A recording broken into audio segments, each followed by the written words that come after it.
Di antaranya, kenapa tokenya nggak mau makan, kenapa tokenya nggak bisa tumbuh panjang dan besar, dan juga kenapa tokenya sakit, bahkan ada yang nanya kenapa tokenya bisa mati.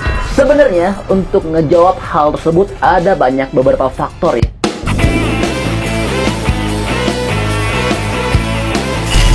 Assalamualaikum, halo guys, kembali lagi dengan saya Indra.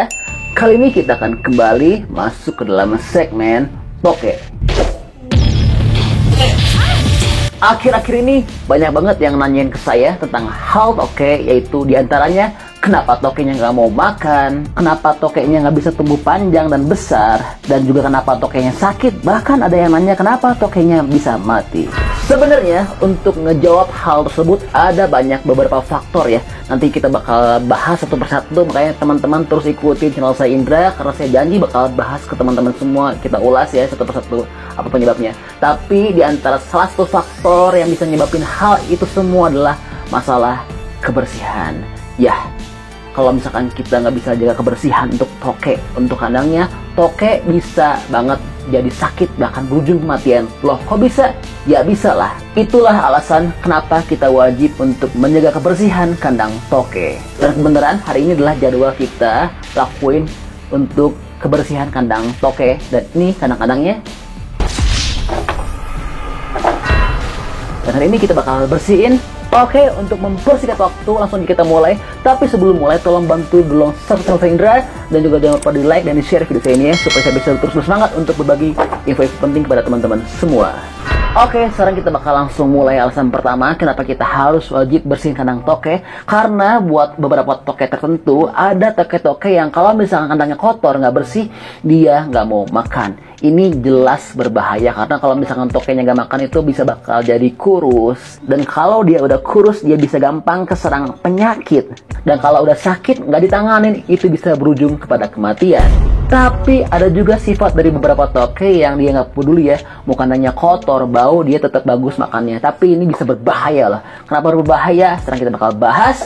Karena buat toke yang tetap mau makan, apalagi ini terutama yang kandangnya kecil, kalau misalkan dia itu kotor, artinya banyak kotoran ya di kandangnya, dan ini pastinya bakal bau. Dan kalau kotor itu tentunya akan banyak sekali bakteri-bakteri yang berbahaya, sehingga kalau kayak gitu itu dapat banget membawa penyakit buat toke, bahkan kepada diri kita sendiri sebagai pemeliharanya. Selain banyaknya bakteri yang berbahaya, itu ada hal lain yang cukup berbahaya juga. Apa? Itu kalau misalkan kandangnya kotor dan kita paksakan untuk kasih makan, nanti pakan dari toke tersebut, apalagi kita tahu terutama pakan-pakan toke itu biasanya sifatnya rakus ya, seperti jangkrik, dia biasanya bakal makanin kotoran si toke itu sendiri. Nah, kalau pakannya makanin kotoran toke, itu artinya pakannya akan membawa kandungan yang nggak bersih dong, kotor dan juga berbahaya dan bisa berpenyakit ya. Dan paling parahnya, pakan seperti jangkrik yang udah ada kandungan jelek ini dimakan kembali oleh toke kita. Itulah sebabnya kenapa banyak toke yang banyak makan tapi dia tetap kena terserang penyakit, bahkan bisa mati. Makanya untuk kali ini saya tekanin ke teman-teman, saya pesan untuk kita semua sama-sama bisa menjaga kebersihan kandang toke. Dan alasan kedua, kenapa kita wajib menjaga kebersihan kandang toke, itu bisa menjawab pertanyaan teman-teman yang sering nanya saya, kenapa tokenya nggak bisa gede-gede ya, atau nggak bisa panjang. Loh, emang nyambung? Apa hubungannya antara kebersihan dengan pertumbuhan toke? Ya, tadi aja kita baru bahas kan ya. Toke itu bisa besar selain faktor genetik, tapi juga karena asupannya ya. Tadi kita udah bahas kalau misalkan toke itu asupannya kurang baik, apalagi pakannya itu karena kandangnya kotor, sehingga dia makan kotoran toke, sehingga kandungannya jelek. Alhasil pakan yang dimakan oleh toke itu kandungannya nggak baik, sehingga menyebabkan nggak sempurna dan juga nggak bisa maksimal dalam pertumbuhan tokenya itu sendiri. Namun di sini teman-teman pasti ada yang berpendapat kalau misalkan toke di alam juga atau yang dipelihara juga itu nggak perlu dibersih-bersihin, sehat-sehat aja, gede-gede aja. Ya itu beda ya, kalau di alam itu kan luas, kalau ini kan kita kandang kecil ya. Kalau di alam itu ada campur tangan yang kuasa untuk ngebersihannya ya, bisa melalui hujan atau angin. Kalau misalkan kita udah pelihara toke ya, kita harus tanggung jawab untuk selalu jaga kebersihan supaya toke bisa terus sehat. Dan alasan ketiga, kenapa kita wajib jaga kebersihan kandang toke, karena ini kalau misalkan kandang kotor bisa ngakibatin toke sakit, bahkan berujung kematian. Gak percaya? sekarang kita bakal bahas ya. Untuk sakit udah jelas tadi, kalau misalkan pakannya itu dia makan kandungan yang nggak baik ya di dalam kandang dan dimakan lagi oleh si toke kandungan yang buruk itu, sehingga bisa menyebabkan si tokenya sakit. Nah, kalau misalkan bisa berujung kematian itu karena udah terlalu banyak kandungan yang kotoran dikandung oleh toke itu, atau juga ada hal lain. Kalau misalkan teman-teman kandang kotor, itu biasanya ada beberapa kotoran dan juga beberapa bangkai dari pakannya toke itu yang mati, sehingga datang binatang-binatang yang nggak terduga, misalkan semut merah atau yang jahat-jahat.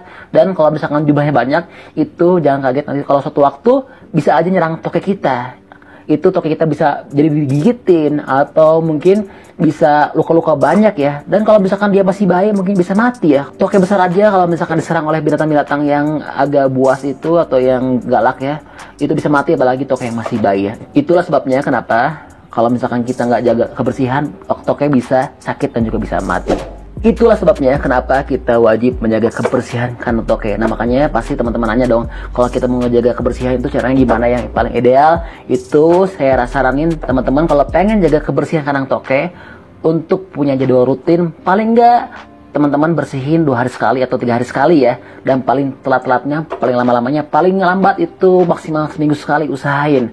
Kalau misalkan kandangnya gede kayak gitu agak mending ya, misalkan teman-teman bersihinnya agak lama gitu. Tapi kalau misalkan yang paling parah teman-teman kandangnya kecil, nggak besar ukurannya, ngebersihinnya jarang-jarang, itu bisa berdampak lebih fatal. Kenapa kalau kandang kecil itu lebih berbahaya? Karena ruang lingkupnya kalau misalkan kecil itu akan lebih kecil juga, sehingga banyak banget perputaran bakteri di situ dan juga hawa yang nggak sehat ya. Jadi saya saranin buat yang punya kandang toke kecil itu lebih rajin dalam menjaga kebersihan dan lebih sering ya. Tapi kalau dalam seminggu itu aja kita sibuk terus, ya minimal kita rutin ganti air minumnya ya setiap hari. Atau kalaupun nggak tiap hari, kalau misalkan kita lihat udah kotor, itu harus cepat kita ganti air minumnya. Jadi teman-teman harus sering-sering cek untuk water dish-nya ya. Jangan-jangan nanti di water dish-nya itu udah ada pup si tokenya.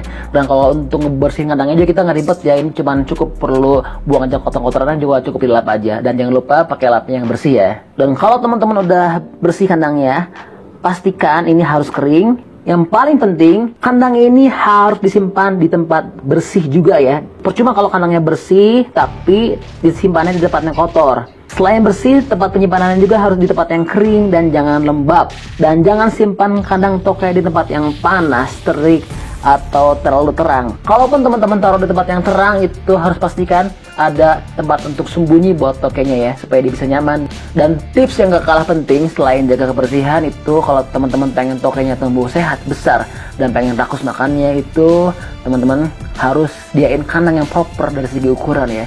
Jangan terlalu kecil dan juga jangan terlalu gede-gede amat ya. Ya sesuai lah proper ukurannya, dan juga pastiin ada minumnya dan ada tempat untuk sembunyi. Itu bisa bikin toke sejahtera dan bahagia. Dan ini yang terakhir adalah tips yang paling penting di antara yang penting tadi ya. Apa? Setelah teman-teman bersihin kandang toke, itu wajib kalian jaga kebersihan diri sendiri. Jangan sampai tokenya udah bersih, kandang udah sehat, tapi diri Anda kotor. Itu bisa bawa penyakit buat diri Anda juga dan juga keluarga Anda. Jadi sayanginlah diri sendiri, anak-anak dan keluarga ya. Memang toke nggak berbahaya, nggak beracun, dan gigitannya pun nggak terlalu mengerikan ya.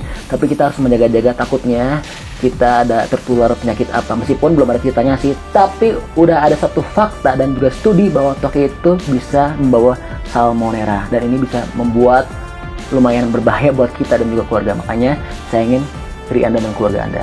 Oke, makasih banyak udah nonton. Jangan lupa untuk subscribe, di like, dan di share ya. Kalau misalkan ada masukan dan juga request untuk video apa berikutnya, tulis di kolom komentar ya. Oke, stay tune at my channel. See you!